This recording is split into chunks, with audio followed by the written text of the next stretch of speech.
আসসালামু আলাইকুম এভরিওয়ান, আশা করি সবাই ভালো আছেন। আজকে আমি আপনাদের সাথে শেয়ার করব গর্ভাবস্থায় কিছু কুসংস্কার নিয়ে। তো চলুন ভিডিওটি শুরু করা যাক। গর্ভাবস্থায় মায়েদের ঘিরে থাকে অনেক যত্ন, কিন্তু তার সাথে জড়িয়ে আছে কিছু কুসংস্কার। আজ জানাবো সেগুলোই, কতটা সত্য আর কতটা ভুল। প্রথমেই যে বিষয়টি রয়েছে, গর্ভবতী মা সূর্যগ্রহণ বা চন্দ্রগ্রহণ দেখলে শিশুর ক্ষতি হয়। এটা একদমই ভুল ধারণা, এটার কোনো বৈজ্ঞানিক প্রমাণ নেই।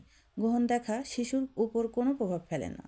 দ্বিতীয় যে কুসংস্কারটি রয়েছে, গর্ভাবস্থায় বেশি হাঁটাহাঁটি করলে বাচ্চা নষ্ট হয়ে যায়। এটা একদমই ভুল ধারণা। ডাক্তারের পরামর্শ অনুযায়ী হালকা হাঁটা মা ও শিশুর জন্য বরং উপকারী।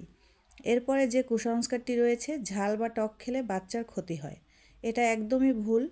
পরিমিত পরিমাণে খেলে সাধারণ কোনো সমস্যা হয় না। অস্বস্তি হলে তখন এড়ানো ভালো। এরপরে যে কুসংস্কারটি রয়েছে, গর্ভবতী মায়ের বেশি হাসা বা কান্না শিশুর উপর খারাপ প্রভাব ফেলে। এটা একদমই ভুল। মায়ের মানসিক শান্তি সবচেয়ে জরুরি। স্বাভাবিক আবেগ শিশুর ক্ষতি করে না। এরপরে যে কুসংস্কারটি রয়েছে, গর্ভবতী মা সিঁড়িতে বসলে ডেলিভারি কঠিন হয়। এটা একদমই ভুল। সিঁড়িতে বসার সাথে ডেলিভারির কোনো সম্পর্ক নেই, তবে নিরাপত্তার জন্য সাবধানে চলাই ভালো। রাতে বাইরে বের হলে অশুভ কিছু ঘটে, এটা একদমই কুসংস্কার। নিরাপত্তা আরাম এ দুটোই আসল বিষয়। গর্ভবতী মা চুল কাটলে শিশুর আয়ু কমে যায়, এটা একদমই ভুল ধারণা। চুল কাটার সাথে শিশুর স্বাস্থ্যের কোনো সম্পর্ক নেই।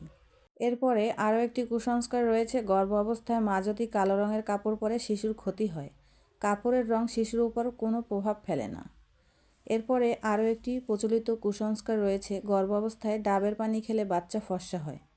এটা একদমই ভুল ধারণা। ডাবের পানি স্বাস্থ্যকর হতে পারে, কিন্তু গায়ের রং জেনেটিক বিষয়। এসব কুসংস্কার বিশ্বাস না করে ডাক্তারের পরামর্শই হোক শেষ কথা। সচেতন মা, সুস্থ শিশু। তো ভিডিওটি কেমন লাগলো অবশ্যই কমেন্ট করে জানাবেন। আজ এ পর্যন্তই। আল্লাহ হাফেজ।